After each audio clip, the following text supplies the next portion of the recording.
What's up, y'all? It's your girl, Dr. Nina, and many of you guys have been reaching out to me to let me know about the difficulties you've been having with weight gain and also your lack of weight loss during this very stressful time in this world. Right now, emotional eating is real. Now, that's the practice of consuming large quantities of food like comfort food or junk food in relation to our feelings as opposed to our actual hunger. We might find ourselves running to food when we're feeling down or not very much in control of our lives. Click like if you can relate. Right now, financial worries, health issues, and relationship struggles are on the rise, and everybody's stressed about something. So let's talk about some of those secret ways that I managed to lose over 100 pounds and keep it off even during stressful times. And you know your girl gonna mix that with a little bit of research-based methods that you might find yourself wanting to try. Also, I want to hear from you. Let me know down below in the comment section some of the things that have been hurting your journey, but also let me know some of the things that have been helping you during this time. You gotta be kind to yourself. Sometimes you're gonna slip and fall, but you gotta get right back up, dust yourself off, and get back on the right track. And if I can do it, you can do it. All items I discussed can be found down below in the information section.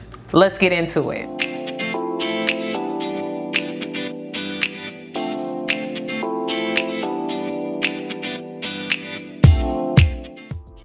And y'all, don't forget to thumbs up this video if you like it, comment, share, and subscribe. And also click on those notification bells so you can know when I upload on Thursdays and Sundays. Make sure you also check out my Now That's Life podcast, which is now live, and you can check it out on all your major podcasting platforms. Links to my podcast can be found down below in the information section. So the first thing I had to learn to do, and I've had to do in the past, is learn to get a hold of my emotional eating. I had to learn quick that I wasn't eating simply to satisfy my hunger. Being bored does not equal hungry, but for me, it did. There was a time in college where I would get my up and drive to Wendy's and get chicken nuggets and a Frosty sometimes twice a day. Your girl was a chicken nugget thing. I would turn to food when I was stressed or anxious, and I would pack on the pounds. And even when I would lose weight, I would quickly gain it all right back and some. I had to learn my emotional eating triggers as well as the emotional eating cycle. First, something would happen that would upset me. Then I would feel this urge to eat, and a whole lot. I would eat way more than I knew I should. And then I would turn around and feel guilty and powerless over the food, which would lead me through the same cycle all over again. I also learned the power of therapy and how to express my feelings and emotions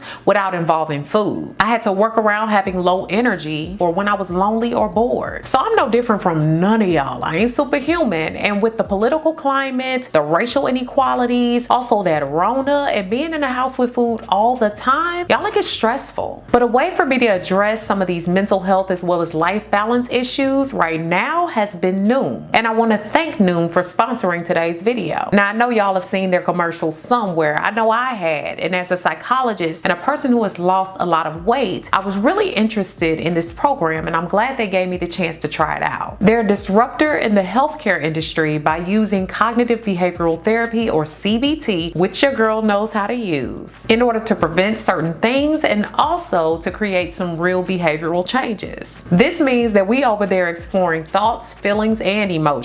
So I was able to sign up just a few weeks ago and give it a shot. So I'm going to make sure I come back in a few weeks and let you all know a lot of the thoughts that I've had about it a little bit further down the line. But so far, I really like that Noom has an online evaluation to tailor a program made just for me. My focus has been on maintaining healthy habits and not allowing bad ones to creep back in. The psychology and mindfulness curriculum are cool as well. I went through some of my daily lessons and also took some quizzes in order to better understand my behavioral patterns and also receive some research-based information in order to help me on my journey. And y'all know I love a good food and exercise tracker, and there's definitely one in there as well. And they've been named Best in Class by Business Insider. And they also have great built-in support systems. I've been paired with a personal goal specialist, and there's even group chat support. The short 5 to 10 minutes I spend daily on the app helps me to feel less stressed and less worrisome, but also it gives me a bolt of extra energy. So make sure that you take your free 30-second quiz using the link down below in the description box. Also, try following Noom on their social media platforms so you can find out more about their process. I've also linked all of their social media platforms down below in the description box. Y'all, the next thing is I learned how to take an inventory of my overall relationship with food. And this happened before,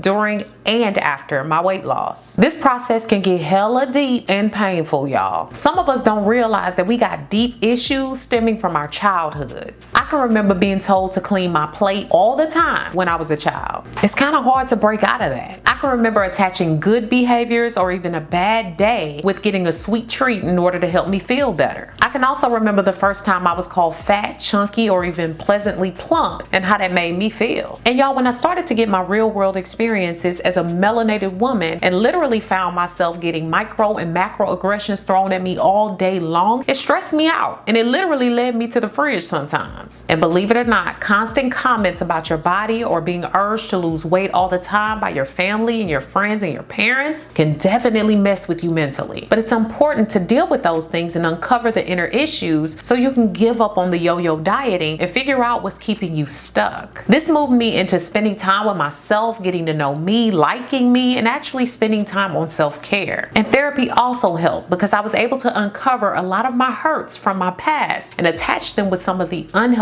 behaviors I was acting on in the present. This is where most of my self-care regimens were born. I learned how to treat myself better. I groomed myself. I went natural. And I formed my own opinions of me instead of relying on everybody else. And in order to help you guys out, down below I've linked some ways to find a therapist and especially some low-cost resources. So y'all, the next thing I had to learn to do is find out and understand the situations where I fall off and prepare for those. There are so many situations that have added to weight gain for me. I would go out somewhere knowing that I need to eat healthy and then boom, I end up eating whatever I want. Or let the family say that they order in takeout, then boom, just order me the worst thing on the menu. But I had to take accountability and learn that's not how things work. This is my journey and I have to make sure that I make a way to keep things around that are plentiful and good for my diet, but also stay away from the things that I simply should not have, because I will find every excuse, especially when I'm stressed. I go as far as to have snacks in baggies and already prepared and portioned when I'm struggling, and even when I'm not. And being at home all this time, I've had to return to portioning out my meals once again, or meal prepping, in order to keep myself away from overeating. I know my triggers and they don't come in this house, and if they do, they're in very small individual portions. And y'all, I'm slick. If people coming over and they plan to stay for a longer period of time, I ask that they don't bring certain things into the house, and if they do, they bring it at a limited portion because your girl will go ham. And this is why I love my intermittent fasting 16-8 protocol. Y'all know I've talked a lot about this and I have videos linked down below that explain how I've used intermittent fasting to my advantage in order to keep my weight loss maintained.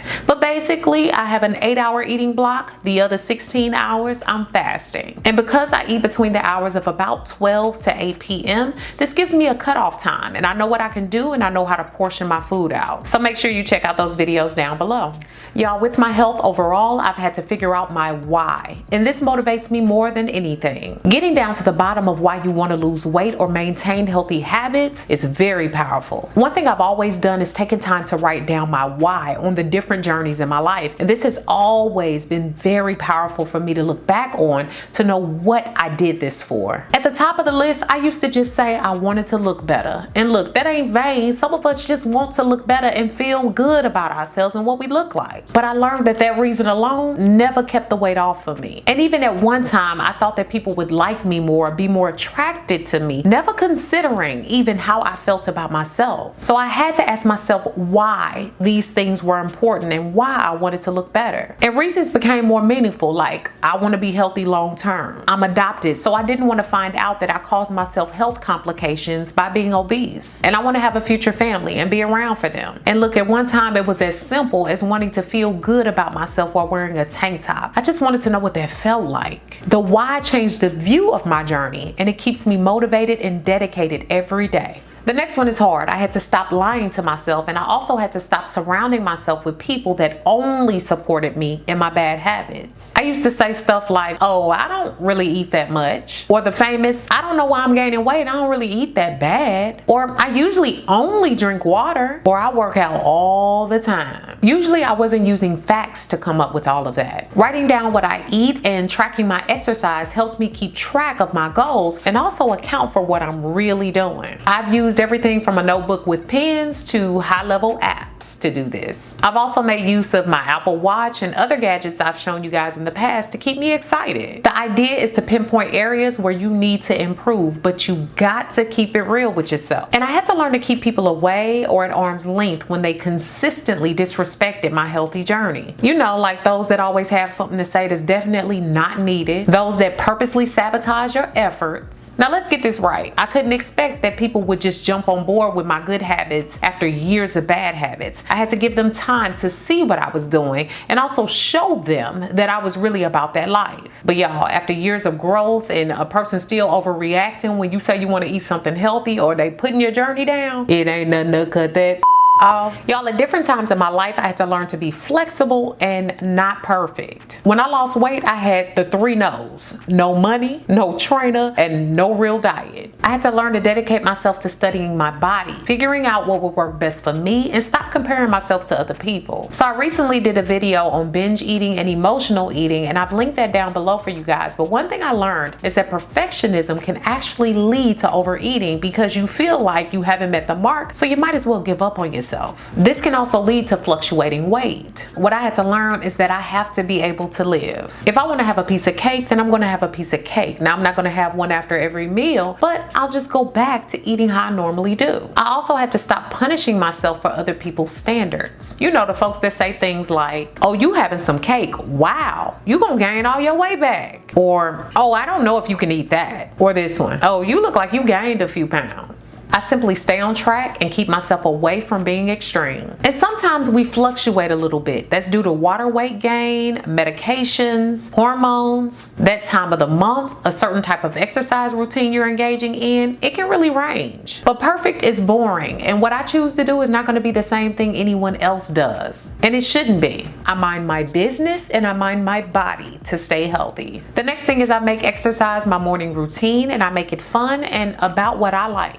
The main reason for this is when I started to lose weight, I really was much heavier. My joints hurt, my body was starting to hurt, my back would hurt, and I had to learn different ways to really accommodate for that. So I couldn't go out just running miles and miles. I didn't even have the willpower for that. I had to start small. And I always tell you guys, starting small is just as little as 5 minutes. Doing 5 minutes today is 5 minutes more than you did yesterday. You want to build yourself up slowly. And research does show that a morning workout on an empty stomach helps that body use fat for fuel in order to help you get more fat loss over time. This is great because instead of us using exercise to correct what we've already eaten, it really helps me to feel like I'm moving my body forward. I'm doing something good for my body without working off something that I've already eaten. I like to make sure that I'm making strong changes in my body and allowing it to maintain the weight that's healthy for me. And I like the morning because natural light is important to our energy levels and also our overall mood and feel. But the best fitness plan is one that we can stick to consistently. So if the mornings do not work for you, just stay consistent with whatever does. So y'all, I hope this video has been beneficial for you guys. Make sure that you're taking it easy on yourself. Right now is a tough time in the world, and all of us are going through and experiencing this in our very own way. Just make sure you get yourself up, dust yourself off, try again, but be patient with yourself. Make sure that you comment, share this video with someone who can use it, and subscribe. Thanks so much for watching, guys. Beautiful brown baby doll. Peace. Special thanks to Jason Bowie of Trinity Media Solutions for co-producing and filming today's video. His information can be found down below in the information section. Thanks so much for all the love and support over on my new website. If you haven't already, go ahead and check it out and join me for new ways to interact with me, giveaways and prizes, weekly emails, as well as my free 8-day supernatural video course, which is free when you sign up.